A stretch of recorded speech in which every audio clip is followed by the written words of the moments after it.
Today on Reparations in Action. You know, they built the dome, and in order to build the dome, they had to raise an entire community, and they had to build over the graveyard of African people. You're listening to Reparations in Action. Reparations now! Uhuru. You're listening to the Reparations in Action podcast and FM radio show, the White Lies Shattered series. My name is Jamie Simpson, and I am the host of Reparations in Action, which broadcasts weekly on Black Power 96.3 FM in St. Petersburg, Florida. We believe reparations to African people is the key question of our times and is one that demands action on the part of European or white people. As always, we'd like to salute Black Power 96 Studios, where this show is aired and recorded for our podcast weekly. This week's episode is an update on the struggle for reparations in St. Petersburg and the call for rent control coming from the International People's Democratic Uhuru movement. I had the honor of speaking to National Director of Organization for the African People's Socialist Party, Chimurenga Selembao, about the Reparations Now Take Back the Dome campaign, which he helps to lead, and the call for the return of the 86 acres of land at the Tropicana Field baseball stadium to be returned to the African community as an act of reparations. In the 1980s, the historic black community known as the Gas Plant District was demolished to make way for the sports stadium. I asked Director Chimurenga to talk to us about the gas plant neighborhood and describe that once thriving community that was destroyed to make way for Major League Baseball. Uhuru, thanks for the invitation. I hope you can hear me okay. I would say this, I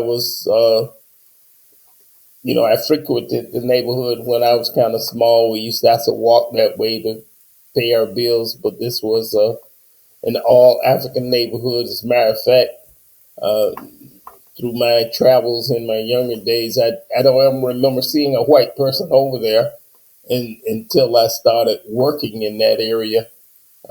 When I got to be a grown man, but all through my childhood, I never remember seeing any white people over there. But it was Davis Elementary was there, and they had businesses in that area. Like I said, Davis Elementary School.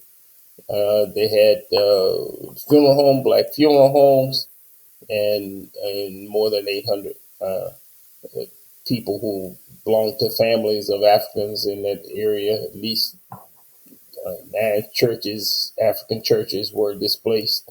And this came at the whim of the city, who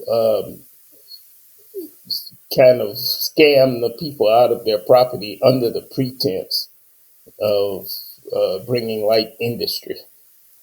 So that whole area was bought up by the city for peanuts, and the people were really forced out. They intended to get that property, but they used the carrot of light industry and jobs. That light industry and jobs, after everything was destroyed, the city said, "Oh, oops, we can't find anybody to bring light industry, so we're going to build a baseball stadium." Of course, by that time, it was too late for black people to do anything about it. The houses have been torn down, churches have been torn down, all the property has been destroyed. A whole community has been destroyed, and now all we can do is just say they lied. So this is part of colonial life for African people in the city of St. Petersburg. It's a small African population, even currently. It's about 58,000 Africans, 258,000 total population. So a city with a small African population like that, having a big part of it torn away, including economic part of it in terms of businesses, and of course the customers for those businesses uprooted as well. This is what colonialism does in the form of gentrification. it's been an ongoing process since the late 80s, mid 80s. And of course, they opened the stadium in 1995. I asked Director Chimurenga what the Take Back the Dome campaign envisions for the 86 acres of land at the Tropicana Field site and how that plan relates to the housing crisis in St. Petersburg and the call for rent control. That particular area, the way we see it, we could provide hundreds, possibly thousands of units of affordable housing. There's 86 acres of land in this so-called Tropicana property, including the parking lot and the Tropicana Dome itself. And we had even envisioned at one point even not tearing down Tropicana Field and using that as retail space and then build the housing around it. So we came up with a plan called the Reparations Land Trust and Development Authority during the 2017 campaign of Akilé Anai, who ran for District 6 City Council, District 7 City Council. And what we said was that the African community must control that 86 acres. Not only those 86 acres, but tracts of land in the empowerment zone. I think it went to 28th Avenue South in St. Pete, all the way to Central and 4th Street to 49th Street. That zone, wherever there was large tracts of city-owned land, the Development Authority would take control of that land and have control over its sale, development, buying land, selling land. The Development Authority would do that. So that's our vision, that this would be a semi-governmental agency, but it would be people elected from specific districts, not districts, but specific precincts where there's large African populations to actually implement the African community control over this land and other large tracts of land in the African community itself. It's not just Tropicana, but Tropicana is a major piece of the plan that we're talking about, and we think it represents the key to the demand for reparations in the form of the return of that Tropicana property, which is now valued at more than $1 billion. Director Chimurenga recently wrote an article that appeared in the Weekly Challenger, a local African community newspaper. The article asked the question, will a black mayor deliver reparations to the black community? I asked Director Chimurenga whether he thinks St. Pete's first African mayor, Ken Welch, and the USF, or University of South Florida, study on racial disparities in St. Petersburg both represent genuine progress for the city, or if he thinks these moves are a cover for continued gentrification. I think the latter is true, generally speaking. However, I would say that something is happening and did happen in not just in St. Pete, but in this country, with the murder of George Floyd, sort of in live and living color, replayed thousands of times on the media, an actual execution by the Minneapolis police of George Floyd. Thousands, millions of people, more than 15 million people got involved in demonstrations that had never been involved in demonstrations before. And St. Petersburg was not excluded from that number. So I think a political corner was turned, but not a revolutionary corner, where you had sort of the liberal sector of the white population dominated that election, and the first black mayor was elected. However, here is a guy who has been a politician for a very long time. He served on the county commission for 20 years, a rather nondescript tenure on the county commission for 20 years, can't think of one thing that he actually did and carried out. In terms of course, we're keeping our ears and eyes open to see how he moves. We made some attempts to contact him. So we are making some attempts to feel him out and see where he is on the question of reparations and some other questions as well. In terms of the USF study, we think the recommendations that they made around reparations in the form of affordable housing are a way to actually hide the real contradictions of, if we were already making the demand for reparations in the form of these 86 acres, why go and start talking about something else that's not reparations? Because here, if you just say that affordable housing is going to be reparations, I would presume that means that white people won't be given affordable housing. It will only be available to black people. If that's not the case, then it's not reparations, because reparations is to repair damage. So there's no damage to repair for the white colonial population. So is that a real attempt to give reparations through affordable housing? No, it's a way to give the illusion of reparations without actually giving reparations. So you can call it reparations, you can call it whatever you want to, but that doesn't make it so. I can call a car a bicycle, but that doesn't make it so. So that's kind of what happened here. They said, well, one of the recommendations for reparations to the black community would be affordable housing. Well, how would you operationalize such a thing? Just say all the people that need affordable housing get in line, the black people get in line first. Well, if the black people get in line first and the white people get in line second, it's still being given to more than black people, so it's not reparations. They brought up something that they know they couldn't implement. So, because they're trying to avoid the question of real reparations in the form of those 86 acres. We say that proposal they're putting forth is nonsense. The proposal that the former Mayor Christman put forward in terms of essentially giving away the land to a white developer for developing the 86 acres, that's nonsense. We are demanding reparations for the black community, and the only way that can happen is through those 86 acres that make up the Tropicana Dome property.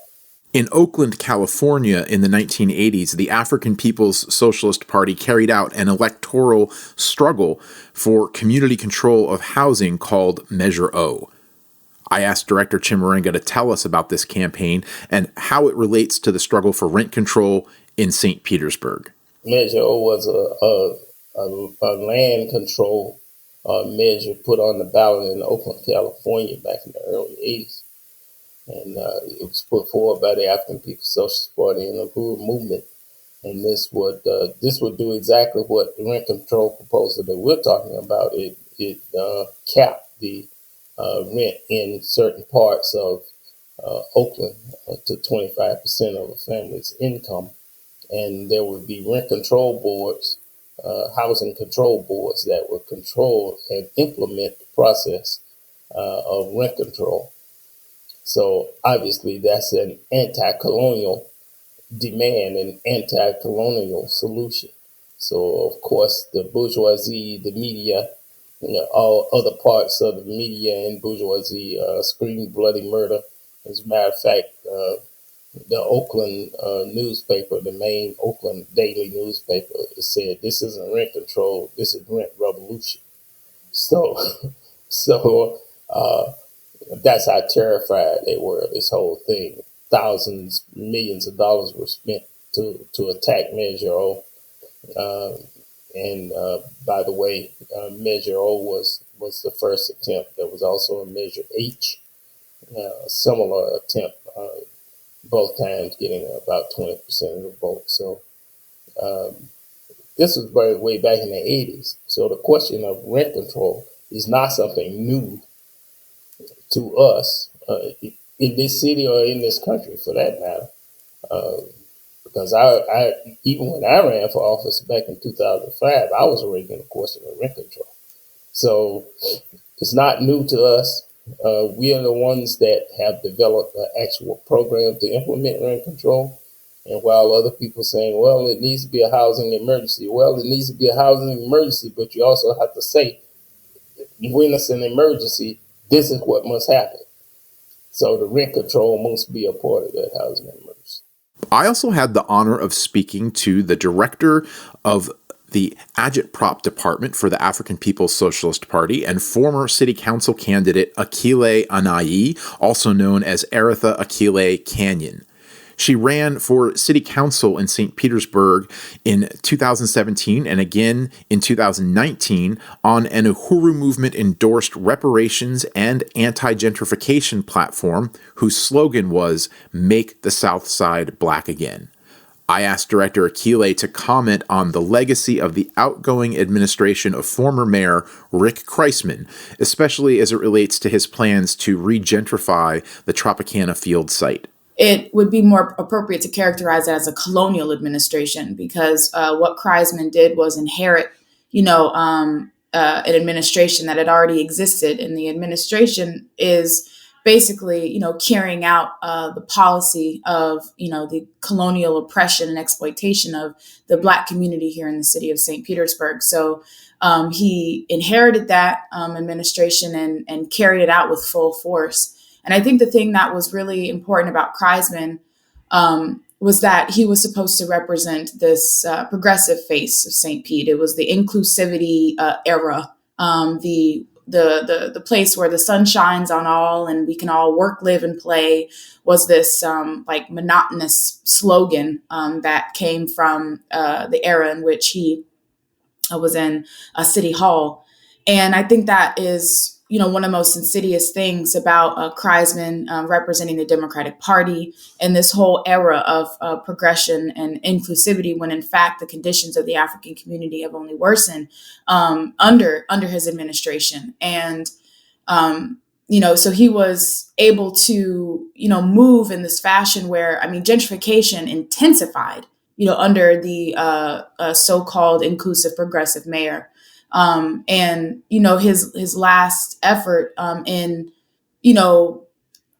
overwhelming the Black community through the through the colonial gentrification process, trying to sell the land to big developers in Miami and elsewhere. That was just a part of everything that he was doing, and again continuing these. Continuing this tradition, which requires the oppression and exploitation of the Black community here, requires, in order for them to, do the high rises, the condominiums, and to transform this place, into, this huge tourist attraction for, rich white people.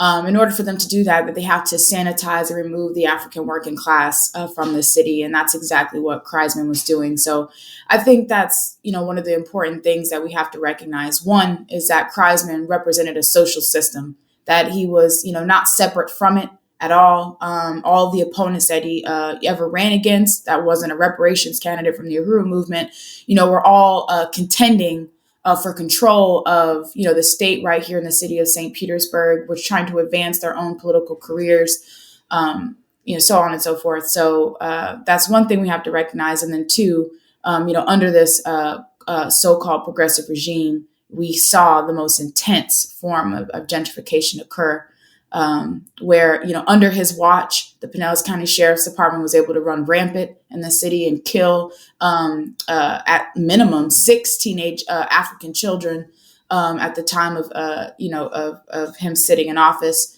And even as recently as, I think, was it maybe the end of 2020, early 2021, where an African young man was gunned down 38 times in broad daylight here on the South Side. So, this is all happening under the administration of Kreisman. And that's what we're dealing with in general, looking at the St. Pete City government.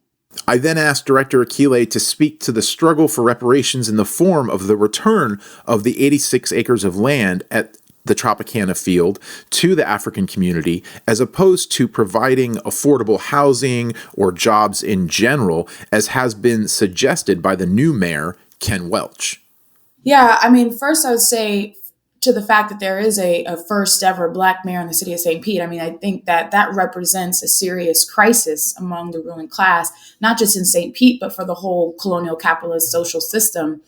And we've learned enough about neocolonialism to know that it's the last stage of imperialism, where it's the colonizers' last ditch effort to win the support, the sympathy, the unity, and to try to maintain some kind of semblance of peace before the point where African people are rising up and fighting in our own genuine interests. So the installment of Ken Welch as the first African mayor in the city of St. Pete is a strategic position, and it represents the growing crisis of this social system to respond to the uprisings, the rebellions happening throughout the world. Because if you think that what happened in Minnesota with George Floyd in 2020 has nothing to do with a Black mayor being elected here in the city of St. Petersburg, you'd be sadly mistaken. So I think that's one thing we have to, recognize. And so this person, Ken Welch, is having to deal with the fact that the Uhuru movement has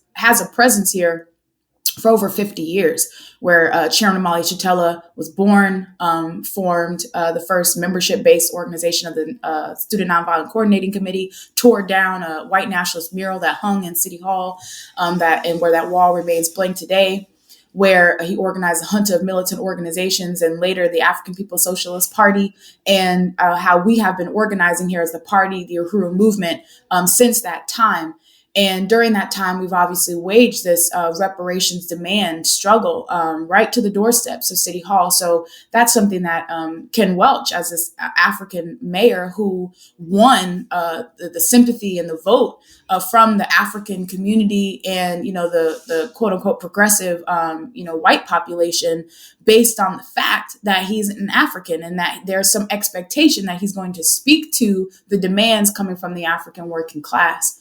And so this is his attempt, his administration's attempt to speak to, and I would just say that he wouldn't have had to speak to reparations had the African working class, under the leadership of the Uhuru movement, not made it the struggle that it's become today. So I think that's really important for us to understand. And then when we look at what they're proposing for reparations, I mean, it's absurd and it's an insult.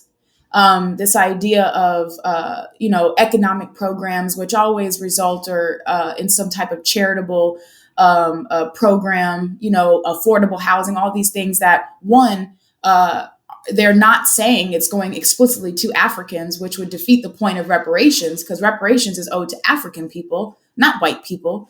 And if everybody can have access to the affordable housing, then it's not reparations. And it's these same promises of economic development, of affordable housing, very vague. They always talk about people like, we don't present a plan, we don't show how it's possible. Well, they've been passing around the same, phrases, terms for years, and none of that has actually ever resulted in even the basic things that they've laid out. So it doesn't equate to reparations. And I think with the Take Back the Dome campaign, reparations is not limited to the dome. The 86 acres of land is only one aspect of reparations. But when we look at the Take Back the Dome campaign, we're looking at a practical implementation of reparations. It's something that is not just a concept, but it's something that can actually happen, that can be implemented. And reparations is something that, we have laid out, how this could happen, what it would look like. But I think the Take Back the Dome gives people like this tangible vision of what's possible for African people, and it's something that will really transform the lives of the African population here in the city of St. Pete. It will transform the conditions of African people here in the city of St. Pete, and that's what reparations has to do ultimately in repairing the damage. It has to transform our conditions, our material conditions. So that's what the Take Back the Dome campaign and it actually coming into fruition would result in that transformation. I asked Director Akilé if she thinks victory for the African working class in the form of winning the return of the 86 acres of the Tropicana Field dome is within reach, and what gives her confidence that this victory can be won for the African working class. I would say the evidence is in the fact that the ruling class is not able to rule in the same old way, and that's evidenced by the struggles happening throughout the world, where the colonized, the oppressed, the toiling masses are rising up. And every time you turn on the news, every time you open up a newspaper, you listen to the radio, whatever, you see more and more evidence of this fact that the oppressed and exploited of the world will not, and Africans in particular, will not endure another 600 years under this system. And so if we're saying that we will not endure colonialism in our lives anymore, that means that system has to be overturned.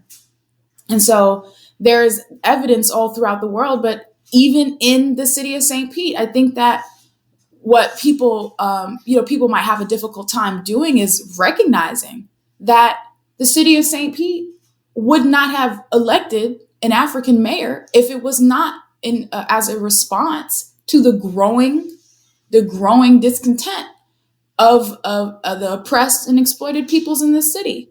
That African people have even forced them to have to install, an African mayor, somebody that looks exactly like them, to be able to keep the peace. That's what they've had to do in response to the demands and the struggles of the African population here in this city. And I don't think that's a small thing, but if you don't understand that, if you don't see the African mayor as a result of some kind of crisis that the ruling class is attempting to respond to, then yeah, you think that our victory is out of reach.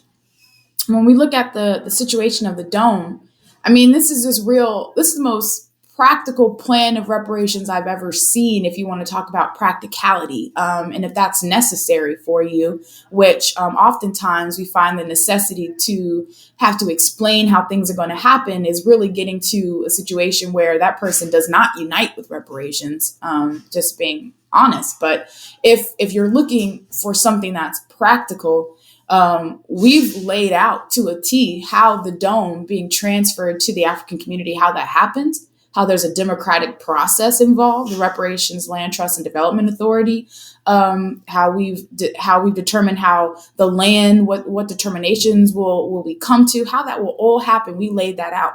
And not only did we lay that out, but we said what the land will be transformed into, what that would look like, creating this huge economic base for the city of St. Pete, and and contributing to the tourist economy. We've laid out the African village, how the culture that is already co-opted and warped and sold, packaged in white downtown St. Pete, how the authenticity of the African culture will be bursting at the seams, where the 86 acres of land rest. So, we've laid this out, and I think that our victory is tangible because the evidence in the world where African and other colonized people are rising up and, winning these victories left and right. And it's putting this social system on the back foot. It's putting the rulers on the back foot. That is all evidence of our inevitable victory. And yeah, that's what I would say. And you have to be able to see the world and understand what it is that you're looking at. And if you don't understand the world and the social system being in crisis, then yeah, your expectation is that the system has no ability to change. It has no ability to be overthrown. It's all you know. But increasingly, every day we see that this system will not last much longer, that the oppressed of the world will not remain oppressed. We refuse. And the city won't give the land back. It won't. If it's up to the city government, it will not give the land back. Because of some moral epiphany that it has tomorrow. It will come as a result of the struggles being made by the African working class and those in the white community that unite under the leadership of the African working class. So it's ours to take, not for the expectation that they'll just, hand this over. It has been estimated that as many as 300 bodies of African people are still buried under the parking lot of Tropicana Field. This is a result of the partial destruction of a historic African cemetery during the destruction of the gas plant district and the construction of the dome. I asked Director Akilé to speak to this desecration of graves as a part of the colonial genocide of the African community, which is euphemistically referred to as gentrification. When we look at the desecration of graves, we're, looking at the whole colonial question. We are looking at, and it's this thing that often the white ruling class will try to paint as this thing of the past. Yes, the enslavement of African people occurred, and it was a horrible thing that happened. If they're even willing to say that, and it's this thing that's just it's just in the past. It doesn't have any bearings on our reality today. And then we look at the desecration of graves. Where this thing that happened, just a couple decades ago. This is hundreds of years ago. This is a couple decades ago where, they built the dome. And in order to build the dome, they had to raise an entire community. And they had to build over, the graveyard of African people. And that's the colonial reality. That's the legacy of this social system. And, it has no regard for African life. It never has. And so it has no regard for Africans, even in death. None. And so, desecrating graves and even this whole, shock and, response by this government, this upset, seeming response by the government that, these graves are here and we are just so upset and we want to do everything to make it right. I mean, and at the same time, want to do everything to make it right, but we're still going to sell this land to big developers. I think that, what we just have to understand about this social system is that it has no regard for African life. And the question of the desecration of graves is just another colonial assault on our people. And, they will continue to build atop, we call the dome, we call it the tomb. And we call it the tomb because it, killed an entire community and not by way of necessarily literal bodies dropping, although that has occurred, where people who have been displaced have lost their lives as a result of being displaced. But we call it the tomb because it killed, an entire community. And an ability for an economy, an ability for us to feed, clothe, and house ourselves, any kind of dignity that we could have by, having our own community, our own culture, anything like that. It totally annihilated it. And this process of gentrification that we see today, it's just a continuation of that. That's what comes along with it. A whole community is destroyed. It dies in the process of making way for, rich white people being able to be here, settle here, and make this their vacation home. So, that's just it's all tied into it. The whole desecration of graves. In fact, it's almost an inevitability because when you look at African people and the fact that it was our labor that resulted in the ability for this place to even have streets and have roads, that we cleared the swamps for there. I mean, how many African remains literally rest under the city of St. Pete based on the fact that it was African slave labor that made it possible for the city to exist in the way it does now. So it's this inevitability of colonial capitalism that they would be paving over the graves of African people. And again, it's just a statement of this social system and its regard to African life, which is why we have to be, fighting for power, control of our own lives, our own resources, our own labor. That's why we have to struggle for power, because it's not it's not nothing to tell these the ruling class that our lives mean something to us, because they don't to this system. So our struggle has to be for power, has to be to take back the dome. And this is also just deepening our case for reparations. The continued crimes against our people contributes to, our case for reparations. Uhuru, Wow. Director Akilé Anai, thank you so much for joining us today on Reparations in Action. Uhuru. Finally, I had the honor of speaking to my Reparations in Action co-host, the chair of the Uhuru Solidarity Movement, and a former St. Petersburg mayoral candidate, Jesse Nevel. Jesse ran for mayor in 2017 as an Uhuru movement-supported candidate with a reparations platform whose slogan was Unity Through Reparations. Jesse's incumbent opponent was former Mayor Rick Kreisman. I asked him to sum up the legacy of the Kreisman administration. First of all, I really appreciate the opportunity to talk about this history and the ongoing struggle for reparations to the African community in St. Petersburg and throughout the U.S. and throughout the world.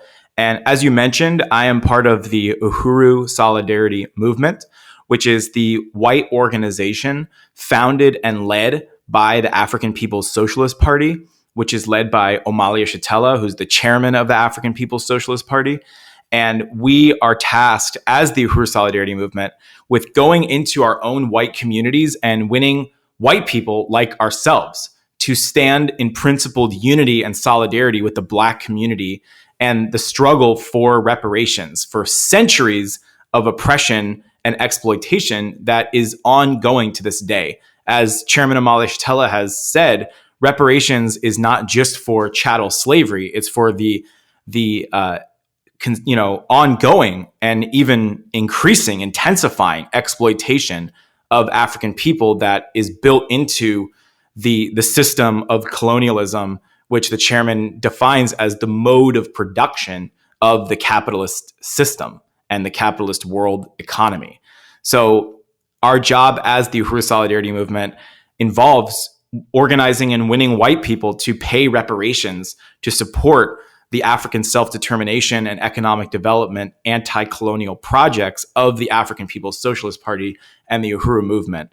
And I also just want to acknowledge Penny Hess, who's the chair of the African People's Solidarity Committee and who has led under the chairman and the party's leadership the work to build the solidarity movement in the white community since 1976, over 45 years ago. And as you mentioned, one of the things that the Uhuru movement has done is bring the struggle for reparations and Black liberation into the electoral arena. It's something that the Uhuru movement has done many times over the years, including here in St. Louis, where I'm now located, and also in St. Petersburg and in other places. In fact, Chairman Omali Yeshitela himself ran for mayor of St. Petersburg in the early 2000s and won every single African and mixed precinct in the city. And Chimurenga Selembao, who is also a guest on this program, ran for school board and for city council. And of course, Director Akilé Anai ran for city council twice. And all of those campaigns contributed immensely to the popularization of the demand for reparations to the Black community in, what you might call like mainstream U.S. electoral politics. To the point where, like you mentioned, now there is a mayor in St. Petersburg who openly claims to support reparations. The same is now true in St. Louis. So the impact of this strategy of the Uhuru movement has been profound. And when we look back on the Kreisman era and what you said, that part of his sort of swan song was to ink this deal with Midtown Development around the development of the land underneath the Tropicana Field baseball stadium. That is emblematic of Kreisman's legacy. And I just wanted to mention that when we launched the campaign, the mayoral campaign of 2017 under the leadership and strategy of the Uhuru movement, our slogan was unity through reparations. This was a call to the white community of St. Petersburg to recognize that any problems that we face in the city of St. Petersburg, whether it is the rising cost of housing, whether it is the pollution of the environment through the sewage dumps that occurred with regularity under the Kreisman regime, whether it's the one-sided big development and the glut of high-rise condominiums that were overtaking the city, that all of that can be traced back to the central crime or contradiction, if you will, which is the oppression and exploitation of the African community. That is the core. That's at the root of it. Everything revolves around that. Any problems that we have with the government can be traced back to a government, a system, a city, a country, a mode of production built on the oppression and theft of resources and rape and torture of African people. And St. Petersburg is no exception. So when we launched the mayoral campaign in 2017, the Uhuru movement and Chairman Amali Shatella made a tactical decision to hold the announcement press conference in front of the Tropicana Field baseball stadium. That is to really emphasize what that stadium represented in terms of the most glaring monument to the oppression of African people that you can find, and also as the most glaring opportunity for repair and atonement for the injustices of the past and present to be conducted through the return of that land. That was a key demand of Director Akilé's campaigns, both times of the mayoral campaign. And it goes back even further than that. The Uhuru movement, the International People's Democratic Uhuru movement, led demonstrations against the construction of the Suncoast Dome, as it was called back then, when it first happened, when the city council first made the decision to destroy hundreds of Black families and businesses and restaurants and theaters and insurance companies and other examples of vibrant economic life in the African community in order to build this baseball stadium. So the Kreisman legacy is gentrification. The Kreisman legacy is the dead bodies of the 3 drowned Black girls who were murdered in St. Petersburg by the Pinellas County Sheriff's Department under the watch of Rick Kreisman and Police Chief Anthony Holloway. The Kreisman legacy is gentrification, police murder, sewage pollution being dumped first into the African community, the ongoing conversion of St. Petersburg into a playground for millionaire elite white people, and a place where the vision of the Kreisman legacy has no place for African people in it. In response to Jesse's bid for mayor and Director Akilé's bid for city council, some forces in St. Petersburg made the claim that the city is on a, quote, progressive trajectory with the exception of the colonial oppression of the African community. I asked Uhuru Solidarity Chair Jesse to respond to this claim of St. Petersburg being a, quote, progressive city except for how it treats the Black community, and to tell us what he thinks white people who have recently moved to St. Petersburg should know about the city's history, especially as it relates to the Tropicana Field and the Black community. That is a great question.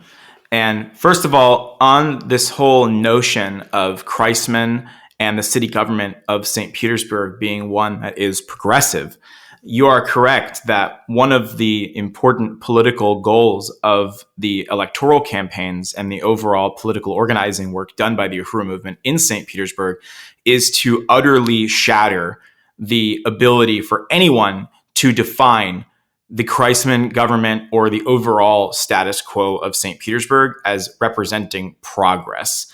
And there was an article that we often mentioned that was published in a local so-called alternative newspaper at the time, which described the Kreisman administration and the overall kind of political trajectory of the city of St. Pete as being progressive, quote unquote, with the exception of the economic injustice still plaguing the Black community on the South Side. And we called that out continuously because, again, there cannot be progressive except for the oppression of Black people. And what Chairman Amalia Shatella would help us to understand is that it is progressive for the colonizer. That is progress for the colonizer. To be able to have, gentrification, to be able to have small businesses for white people and, coffee shops and yoga studios and all the kind of things that represent development, economic development for the white community at the expense of pushing out Africans, flooding the Black community with police, raising the price of rent to the point where African people can't even afford to live in their neighborhoods anymore. All of these conditions represent the bottom line or the price tag of white social progress. And that's because we are a part of a colonial mode of production.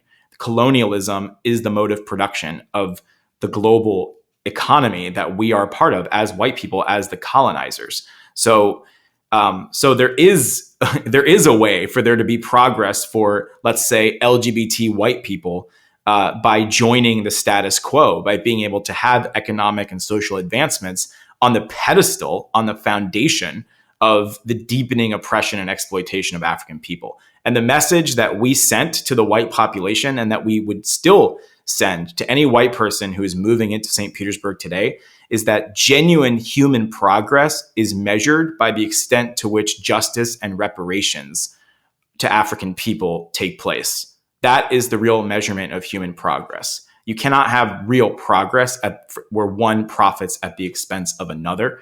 That is colonialism. That's all it is. So if we want to see true progress and a true future in the interests, even for white people, even for LGBT white people, even for disabled white people, even for white people who are depressed and suicidal and who see no future in this social system. I mean, there was actually a study that said St. Petersburg was one of the most depressed cities in the country. And I think it was in like Men's Health magazine or something like that. And the cure to that depression and hopelessness and misery and despair is found in the optimism of the righteous anti-colonial struggle of African people for liberation and a world where no human being profits and benefits at the expense of another. That is our future. It's not something that we support as a favor or as an act of altruism or charity. It's something that we do because it represents the future for us and the people we love too. It represents the future for all of humanity if we can get on board and do our part in fighting for reparations to African people.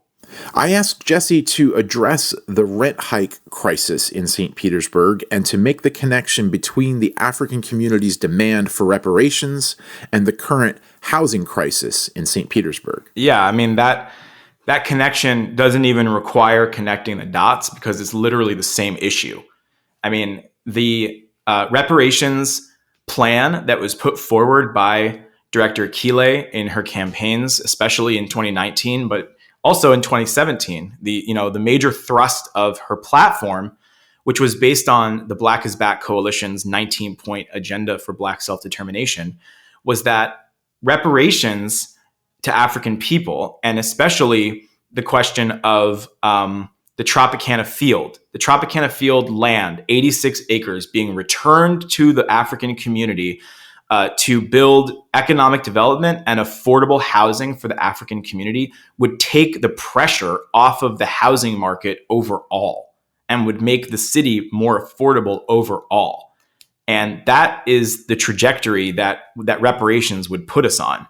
And it's not merely an economic question, although there is, I think, a very sound economic argument to be made for how reparations would result in affordable housing in this city. It is also, I think, a question of the values. Like when you have a policy or a city that is operating from a commitment to reparations to African people, what comes with that is a commitment to the principle that no human being should be unhoused, that it is a human right for that. As the Uhuru movement said back in the 80s, it makes no sense for there to be thousands of abandoned buildings and thousands of homeless people, that empty buildings and homeless people go together. So a reparations city is a city in which there would be no people living on the streets without a place to sleep at night. Finally, I asked Jesse to speak to the sharp rise in the support for reparations in the U.S., which in the year 2000 was at around 2%, but by 2021 had reached almost 40% of U.S. citizens supporting some form of reparations, and how urgent he thinks it is that the African Revolution, that the Uhuru movement, define what reparations looks like. So with regards to the rise in the percentage of people in this country, including white people, obviously Africans have always, called for reparations. The demand comes from the African community. But as far as white people supporting this demand, that number has increased a lot over the years, and that is 100% attributable to the influence and leadership of the African People's Socialist Party, things like the Black Power Blueprint and the Take Back the Dome campaign and the electoral campaigns in St. Petersburg and St. Louis, the work of Deputy Chair Onezene Shatella, the work of APSC, the walks against genocide, the marches for reparations, Chairwoman Penny Hess speaking throughout the US, Europe, and beyond. All of this of the party's strategy is what has contributed to the growing unity from a sector of white people with the struggle for reparations to African people. And that's great. We obviously applaud and salute that. The key question for us now is we have to organize all of those white people. And I'm saying this as part of the Uhuru Solidarity movement, that we have to win white people to go beyond just saying that we support reparations, but to actually join organization, to actually be a part of an organized movement under the leadership of the African working class that is fighting for reparations every single day. That is the true test of our commitment to reparations, is to take it beyond a mere sentiment or a one-time act and make it an ongoing commitment to repairing the damage of 600 years of colonialism and exploitation. And, finally, Jesse, I wanted to talk to you about that question of gentrification a little more, which we understand as a euphemism for colonialism. It's the form colonialism takes in most U.S. cities in terms of how it deals with the African community. And we also see, though, a lot of, not wealthy or working class, for lack of a better term, white people who say that they've been gentrified too. Do you think that ultimately gentrification does hurt white people? What's your understanding of that? I do. I mean, I think that this is something that the Uhuru movement was putting out again through the campaigns. It was especially, all of the campaigns, but I can speak specifically to the mayoral candidacy that I was involved in, the call for unity through reparations. It was a call to white people. It was a call to the white population to say, if you don't want to be pushed out of this city, if you don't want to be, unable to afford rent on your apartment, then you got to join this movement. And you can be in this city, and you can be in this city in a principled relationship to the African population, as opposed to as a gentrifier and as a colonizer and as somebody who is benefiting from the system built at the expense of African people. So yes, this is the way. I mean, when we campaigned in 2017, we spoke to groups of homeless white people about why the struggle for reparations is the solution to, the homelessness crisis in St. Petersburg. And even small business owners. I mean, there were business owners that supported the campaigns, I think because they supported reparations, but also because they saw that if someone doesn't put a stop to this plan that Kreisman and the city government establishment has, not just Kreisman, but to really rapidly try to turn St. Petersburg into a Palm Beach, a playground for millionaires, then there's not going to be room for even small businesses. So yes, absolutely. The solution for white people who want to see an end to gentrification is in solidarity with African people. Because, I'll just say one more thing on that. There is a way that sometimes as white people, we can complain about gentrification as if it's something that happens to white people, like, for example, white artists might be the first to move into what used to be a predominantly African community and set up what they call like an artist colony or a warehouse district or something like that. And it's very sort of, bohemian or whatever. And then big developers come in and buy up the property.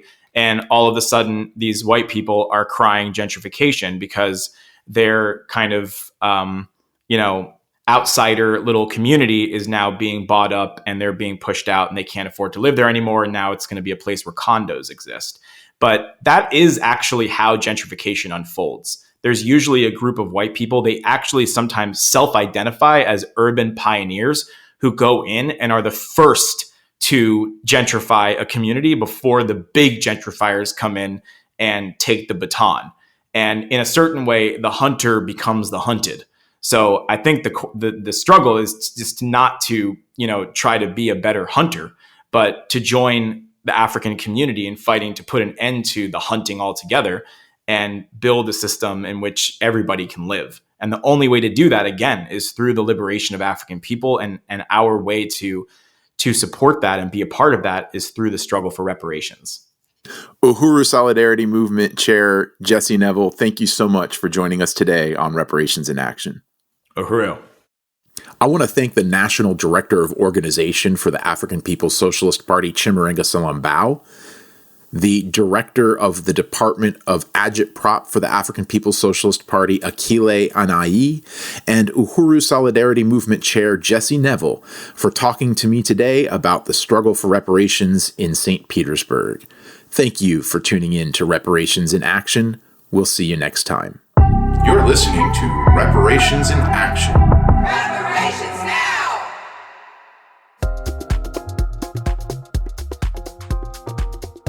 This has been an episode of Reparations in Action, the White Lies Shattered series, a biased podcast of white solidarity with Black power. My name is Jamie Simpson. This episode was engineered by Marcel Marius, who also composed our theme music. The show is researched and produced by Penny Hess, Jesse Nevel, and Lisa Watson from the Black Power 96.3 FM studio in St. Petersburg, Florida. A shout out to Akilé Anai and DJ Eddie Maltzby, as well as the entire Reparations in Action team, Sandra Forrest, Johan Bedingfield, Amanda Carlozzi, Kyle Weiss, Marissa Ricchetti, Ali Aiello, Alana Woods, Declan Keller, Hallie Murray, and Sarah Rittersbach. If you liked what you heard today, you can go to Apple Podcasts and rate this podcast. If you have questions, comments, suggestions, please email them to us at ria@blackpower96.org. Special thanks to the African People's Socialist Party's chairman Omali Yeshitela, without whose leadership and theory of African internationalism, none of the understandings presented on Reparations in Action would be possible. Thank you for tuning in. We'll see you next week.